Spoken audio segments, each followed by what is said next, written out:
We knew Auburn had one of the best lineups in the Southeastern Conference, and you know, when you look at Anthony Greer at the top and you look at Palacios, who just came off an injury in the 2-hole, those are two guys who are going to play professional baseball, and you know, one of the better 1-2 punches in our league. So we knew we would have our hands full. We knew they'd be well coached.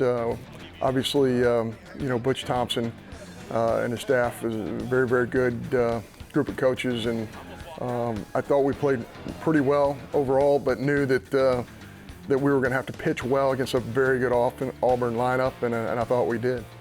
It's another quality SEC program, and especially with what I saw from the fall, I knew that Coach Thompson was doing a good job, that he was going to get on them and have them execute on the offense and the defensive side. And we knew that they were pretty good with the bat, and they play in a ballpark that's really conducive to driving the ball out of there. So we had to play our game and you know, take care of business. 38 runs driven in by Rooker this year, and he almost hit the pitcher with a bullet up the middle. He almost took Lipscomb right off the mound. He didn't want that ball to hit him. Lipscomb's delivery, and there's a ball that is hit deep in the air. Could be going and gone over the green monster. A home run number 6 of the year for Jack Kruger. Boy, what a nice short stroke to the ball, too. He did not look like he swung hard. He just got all of it out on the sweet part of the bat. He's been a staple all year for us. He's been, you know, a rock in the middle of our lineup. Just, you know what you're going to get every day. You're going to get a guy with a good approach and takes short, simple swings of the ball and is able to find a lot of barrels, and he did that all weekend. And, you know, he got a pitch that he liked on Friday and was able to put a good swing on it and, you know, hit it over the fence.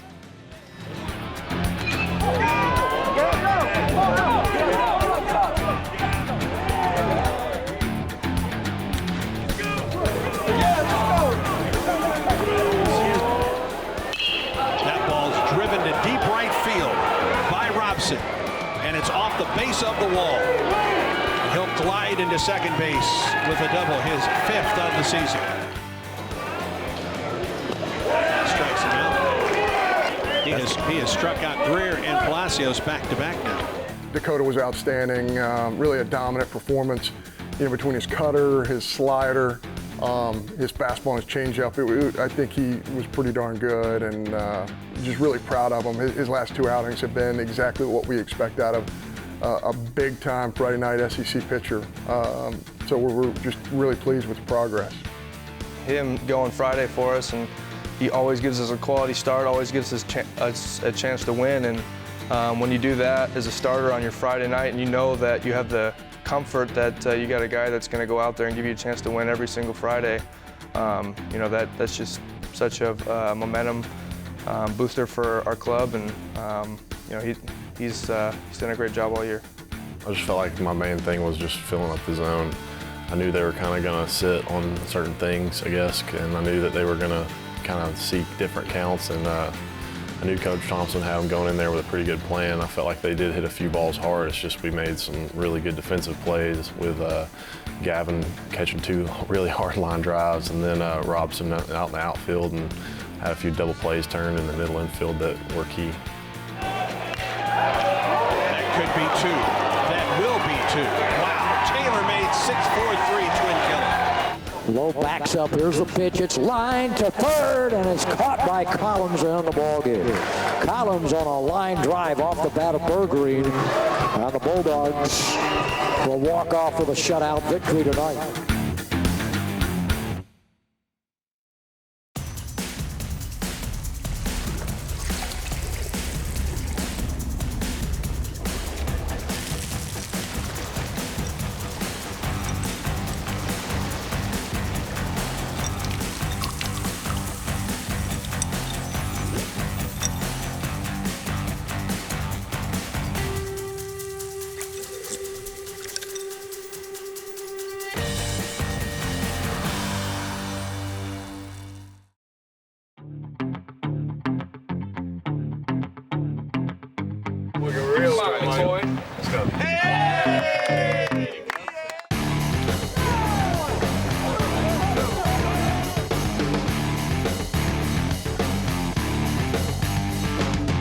He sends it up there. Now he hits a ground ball, and that's going to get through for a base hit. He pulls it to the right side. Ridley, bouncing ball, hit towards third. Only play's going to be at first. And the throw is high and it gets away. All hands will be safe. Streaking over to third base and stopping there. When people start hitting barrels and balls start getting in the gap and leaving the yard and finding holes, you know, it's fun in the dugout because we get all excited, but it's big for us because we take advantage of those big innings like that. That's part of our offensive plan is getting those big innings, and it's been working out for us. This ball is rocketed to right center field. This is going to be trouble. Back, and it'll hop down, go all the way to the wall. Racing around second and heading to third is Holland. He is there as another run scores, and the Bulldogs taking advantage of the error. A two-spot here at the top of the second. Leading the team with 8 home runs and drives this one high and deep to left. Bergreen turning and watches it sail over the monster for a 3-run bomb. The at-bat before with Nate, I saw a lot of off-speed pitches, and you know, they were starting to pitch a little bit backwards, so I was sitting off-speed first pitch, and I knew I was trying to get a double play ball, and so I knew he was going to throw something, maybe a changeup low and away, and happened to be a changeup low and away, and was fortunate enough to get the ball in the air and went out of the yard. And somehow ricochet, that's what Justin Camp was pulling for. This is another ball crushed deep center field. Greer turning back, and it's gone. Mississippi State just kind of showing off right now. Gavin hit one right before me, and I knew they were probably just going to come back and challenge fastballs. And he left one up, and I was able to put a good swing on it and find a barrel, and I think the wind kind of helped me out a little bit, straightaway center, but you know, I put a good swing on it and hit it pretty hard, and I just got the pitch I was looking for and was able to do that. With more talent. That's nasty. 0-2 breaking ball. Austin was great. I think we're just 2 plays and really 1 pitch away from him not giving up any runs. He gives up a 2-strike HBP, which led to an eventual big inning for Auburn. I think it was a really good defensive game for us, and I think Austin just did what he's done for most of this year. He just showed a lot of maturity. He dominated the running game. He fielded his position well. He got to both sides of the plate with his fastball, and he just showed tremendous leadership for our club. I felt like his command and just his presence has changed completely. He's a guy that's going to go out there no matter the situation, no matter what happens.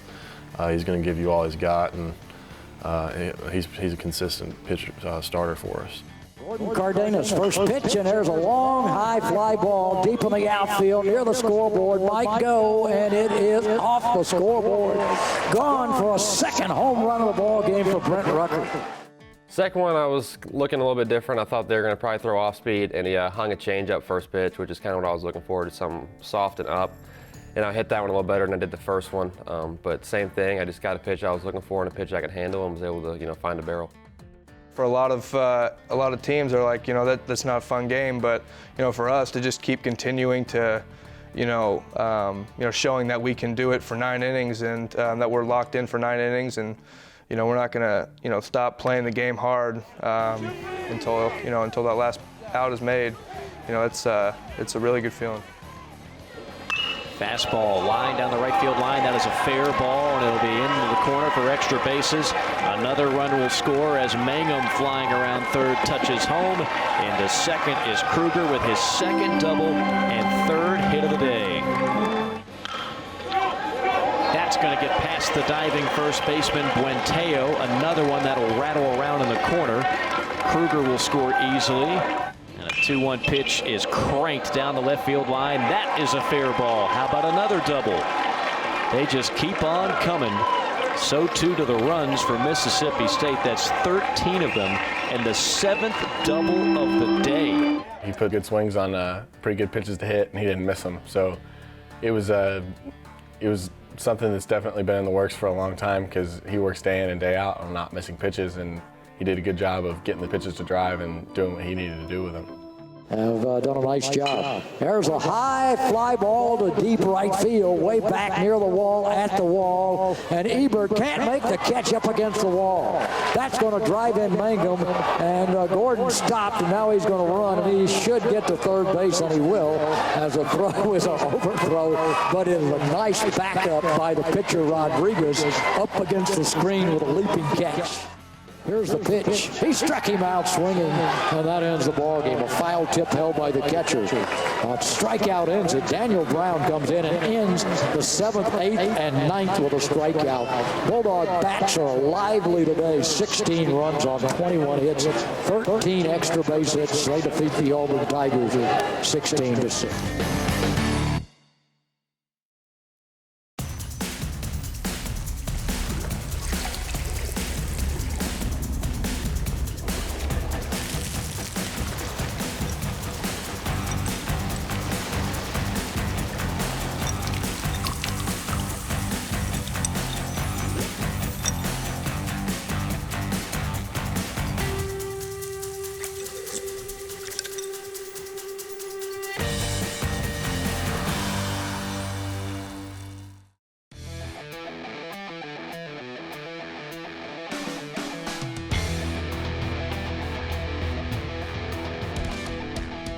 We got to finish this thing. We got to finish this thing, guys. This could be a one-run game.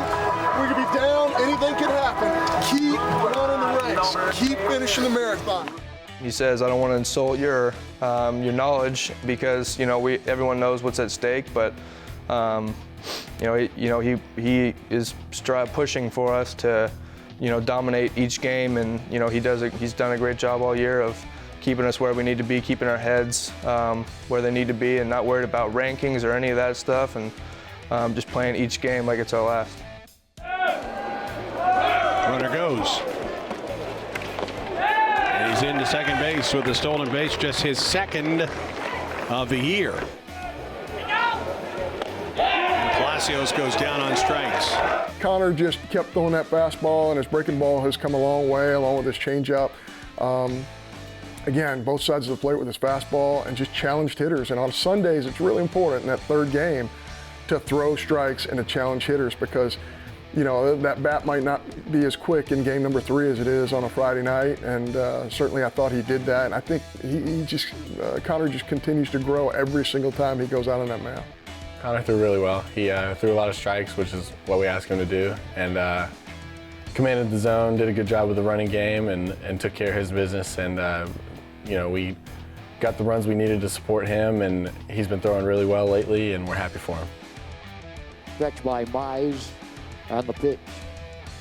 Now the ball is driven in that direction, a long run, and I don't think anybody's going to get to it. It drops and goes all the way to the wall. Mangum will score easily on a double by Lowe, and the Bulldogs have taken the first run of the ball game. Giving up 1 run on 2 hits, and he kicks and delivers the pitch, and there's a ball lifted in the air, deep in the outfield. No need to chase it. It's way out of the yard for a solo home run for Reed Humphreys. We were pretty productive. Some really unselfish at-bats, moving runners, taking advantage of situational baseball with runners in scoring position and less than 2 outs. I just thought we did a really good job, and really our 2-strike production the entire year has been remarkable. It's something that's certainly almost unexplainable, but I think our kids have really bared down with 2 strikes and especially with 2 outs. And there's wind-up and pitches on the way.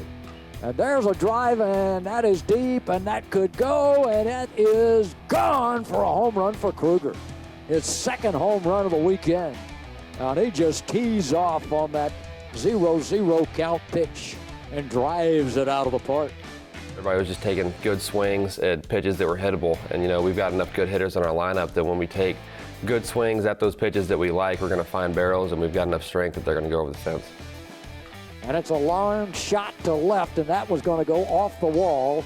He picked up on the warning track. Lowe will get to third and stop right there, and it'll be a double for Gavin Collins.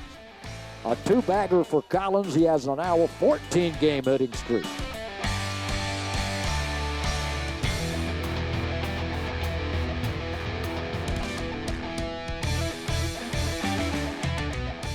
And there's a ball lifted in the air to center field. Back deep, way back at the wall. Gone. Home run. I didn't know it was going to get out. I didn't know I got it that well. I knew I got it on the barrel, but I kind of got jammed a little bit, and then I got it up in that jet stream. And as soon as Greer started jogging at the track, I was pretty happy because I was glad it finally got out. Now the pitch to the plate. Schaefer swings and he misses, and that will do it. And the Bulldogs have won a series on the road. They take 3 at home from Missouri last week. They take 3 here on the road from the Auburn Tigers. I think, really in '92 when the expansion of the Southeastern Conference, it's kind of the newer age of college baseball in the Southeastern Conference. And since '92, we've only done this twice. I believe this year in 1997. So I think it's a terrific accomplishment for our kids. I mean, not even the 85 club won all their road series, and that's one of the best teams in the history of college baseball. So I really believe that this is a really good club that has met a lot of challenges. But the reality is we got to keep competing because the most important stage of this season is right in front of us. And, we have accomplished a lot, and I think that gives our kids a tremendous amount of confidence. But at the same time, we got to keep grinding, keep moving forward because really the postseason is all that matters, and we got to put ourselves in a position to, to have a really good postseason.